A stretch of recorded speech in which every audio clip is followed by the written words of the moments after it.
Imaginemos por un momento la película más famosa de la historia del cine. Una cinta que no sabemos de memoria, con un guión que parece perfecto, una línea argumental recta y sin fisuras. Pero un día, rebuscando en los archivos polvorientos del estudio, aparece una escena eliminada. Y no es un simple diálogo secundario, es una secuencia del mismísimo primer acto que lo cambia absolutamente todo. Claro, al proyectar esa escena inédita, toda la narrativa se tambalea. Uno se da cuenta de que esa historia tan lineal que llevamos consumiendo décadas es, en realidad, el resultado de una sala de montaje muy estricta, una edición diseñada para ocultar una versión original que resultaba, demasiado incómoda para los productores. Totalmente. Pues hoy tenemos sobre la mesa una pila de documentos fascinantes.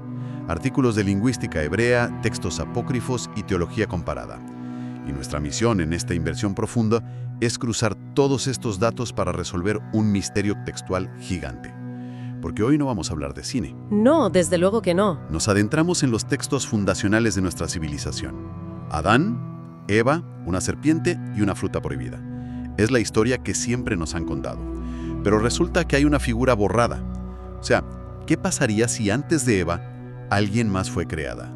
Alguien que no salió de una costilla, sino exactamente del mismo polvo que el hombre. Vamos a diseccionar una anomalía real en los textos originales.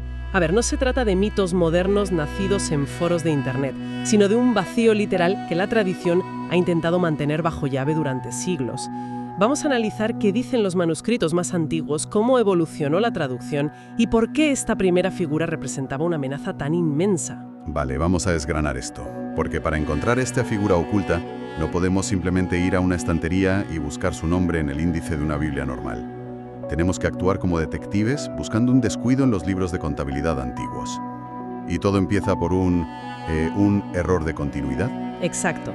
Hay que leer el libro del Génesis con una precisión casi milimétrica. Si vamos al primer capítulo, concretamente a Génesis 1:27, el texto dice literalmente: «Y creó Dios al hombre a su imagen. A imagen de Dios lo creó, varón y hembra los creó». Varón y hembra los creó.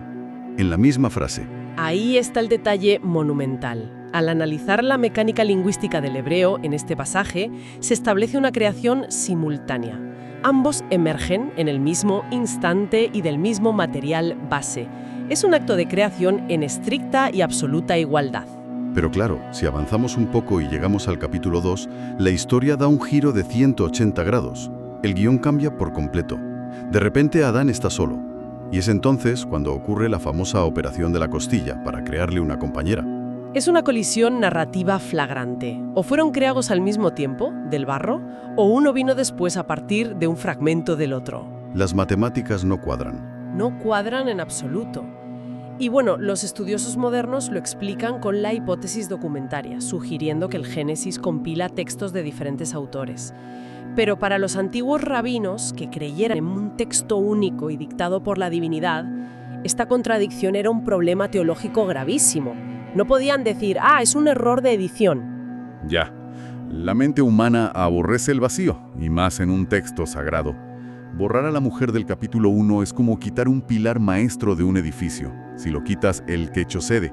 Y el relato de la costilla del capítulo 2 actúa como un parche estructural para evitar que todo colapse. Entonces, si notaron este parche, ¿dónde buscaron la solución? La respuesta se consolidó en una fuente externa de la tradición rabínica, un texto conocido como el alfabeto de Ben Sira. Es aquí donde se le da forma y contexto a esa primera mujer del Génesis 1, y se nos revela que su nombre era Lilith. Espera, el alfabeto de Ben Sira, fíjate que nunca había oído hablar de él. ¿Estamos hablando de un texto de la misma época que el Génesis? Ese es un detalle crucial. No es un manuscrito contemporáneo. El alfabeto de Ben Sira fue escrito mucho después, más o congregado entre los siglos VIII y X de nuestra era, probablemente en Babilonia o Persia. Vale, es muy posterior. Sí, y de hecho, muchos académicos lo consideran un texto satírico o subversivo. Pero, y esto es importante, no inventó a Lilith de la nada. Lo que hizo fue compilar y dar estructura a leyendas místicas que llevaban siglos, quizá milenios, circulando en la sombra. Entendido. Así que es un comentario teológico posterior que intenta tapar ese primer intento fallido de creación. Y según este texto, ¿Qué pasó exactamente para que Lilith desapareciera de la narrativa y dejara a Adán solo? El conflicto surgió precisamente de la mecánica de su creación en el capítulo 1. Al haber sido formada del mismo polvo, Lilith aplicó una lógica aplastante. La igualdad material exige igualdad de estatus. El texto relata que ella se negaba categóricamente a someterse a Adán, argumentando que no tenía por qué estar debajo de él. O sea, la rebelión original en toda regla. Totalmente. Y cuando Adán intentó imponer su autoridad, Lilith tomó una vía extrema. ¿Qué hizo? Pronunció el nombre inefable de Dios, el Tetragramatón. Madre mía. Sí, en la tradición mística hebrea, pronunciar el verdadero nombre divino es acceder al código fuente del universo. Al usar ese poder inmenso, el texto describe que Lilith simplemente se elevó por los aires y abandonó el jardín del Edén por su propia voluntad. Pero, a ver, un momento. Si estamos en el Génesis, que suele tener un tono bastante burocrático, sobre qué se crea cada día, esto de pronunciar un nombre secreto y salir volando suena a un género literario completamente distinto, ¿no? Claro, el salto de género ocurre porque pasamos del texto canónico institucionalizado a la literatura extracanónica, al misticismo temprano. En este marco, las letras del alfabeto hebreo son literalmente la materia prima de la realidad. Pronunciar el nombre es el equivalente antiguo a hackear el sistema. O sea que demuestra que Lilith posee un conocimiento igual o superior al de Adán. Básicamente demuestra que el paraíso era una jaula de la que ella tenía la llave. Y si tenía tanto poder como para huir, ¿a dónde se supone que fue? La narrativa la sitúa buscando refugio en las costas del Mar Rojo. Y para entender esto hay que olvidar la geografía moderna. En la antigüedad del Medio Oriente, el Mar Rojo representaba los confines del mundo ordenado. Era el caos, un territorio habitado por entidades oscuras. Un páramo yermo. Exacto. Y aquí es donde la tradición hebrea empieza a mezclar a Lilith con demonologías mucho más antiguas.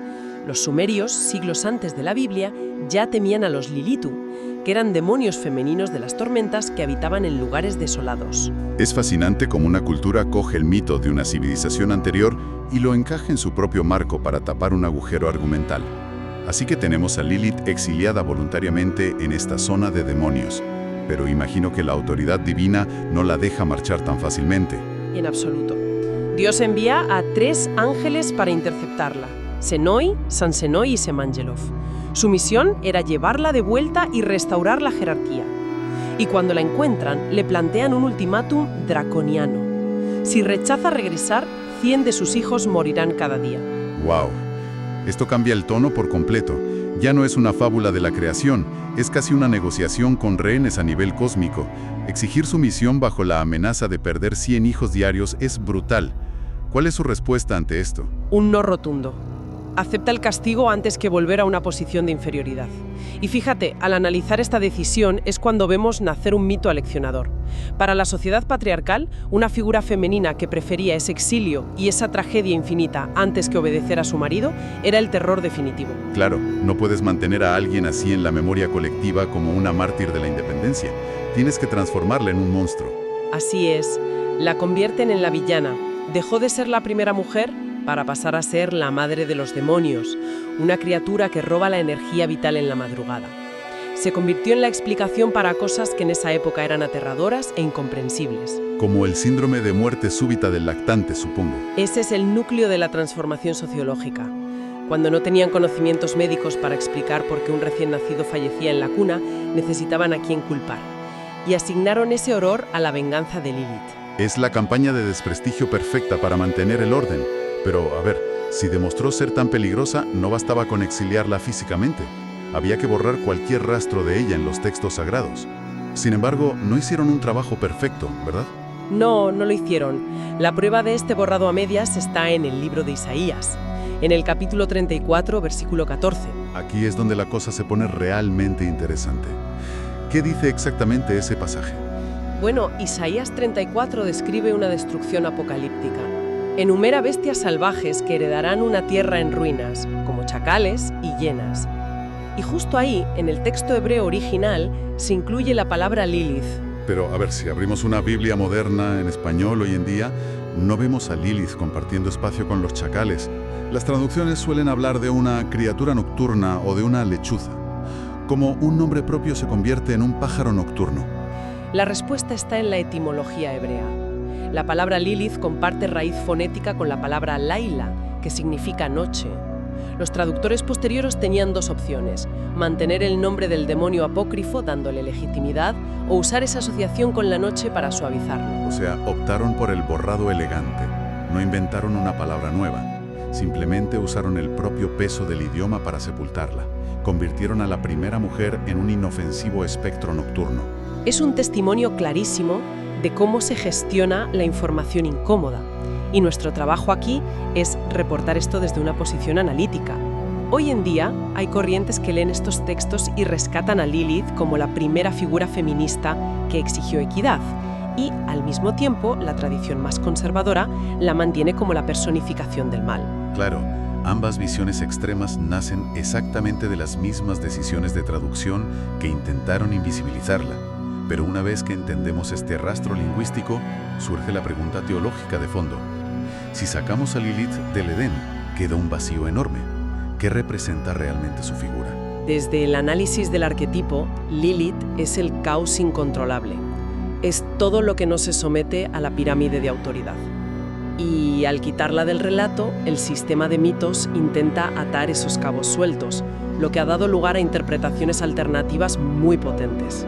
Porque hay teorías que dicen que no se quedó simplemente en el Mar Rojo, ¿no? Hay quienes postulan que Lilith es, de hecho, la verdadera identidad de la serpiente en el jardín del Edén. Sí, es una interpretación mística profundísima. No estamos hablando de un reptil parlante ni de un ángel caído abstracto. Se trataría de Lilith regresando al lugar de donde fue expulsada. Al acercarse a Eva y mostrarle el fruto del conocimiento, la intención de la escena cambia por completo. Cambia todo el prisma. Ya no es un engaño ni una caída en la tentación, es un acto de revelación. Es la mujer que ya posee el código fuente del universo, regresando a abrirle los ojos a su sucesora, ofreciéndole la misma autonomía que ella le costó el exilio. Exacto. Esa lectura convierte la historia de la caída en una historia de despertar. Y más allá de lo místico, la psicología profunda ve a Lilith como la sombra colectiva. Jung observaría en ella el depósito de los miedos reprimidos de una civilización entera. El miedo a la independencia, a la noche, a la mortalidad incomprensible. Es un viaje mental asombroso. Hemos empezado viendo la aparente contradicción en el Génesis, ese desajuste estructural. De ahí, el alfabeto de Ben Sira nos dio la clave sobre quién ocupaba ese espacio y cómo huyó al pronunciar el nombre inefable. Hemos seguido su ruta al Mar Rojo, su asimilación con los demonios mesopotámicos, el ultimátum atroz de los ángeles y su transformación final en un monstruo. Y luego, su supervivencia clandestina en la palabra hebrea original de Isaías 34. Y el motivo por el cual cruzar todos estos textos es vital no es solo por curiosidad. Nos demuestra que las historias que damos por absolutas son en realidad el resultado de un larguísimo proceso de edición y censura. Leer esto nos obliga a investigar y a no aceptar la primera respuesta de la tradición. Totalmente. La historia textual de Lilith demuestra cómo el lenguaje y el poder institucional moldean la memoria. Y pase lo que pase, la propia estructura del relato siempre deja entrever el vacío de aquello que falta. Pues para cerrar esta inmersión profunda, hay un pensamiento que merece la pena plantearse. Si el nombre y la historia de una figura tan inmensa lograron sobrevivir a siglos de escrutinio, simplemente disfrazándose etimológicamente de un inofensivo espectro nocturno, cabe preguntarse seriamente cuántas otras entidades revolucionarias o líderes antiguos siguen escondidos a simple vista en otros textos. Es una pregunta inquietante. ¿Cuántos gigantes de la antigüedad están atrapados ahora mismo bajo la forma de un adjetivo mal traducido o de un simple animal del desierto, esperando a que alguien vuelva a traducir sus nombres borrados? Las escenas eliminadas siguen ahí. Solo hace falta curiosidad para proyectarlas de nuevo.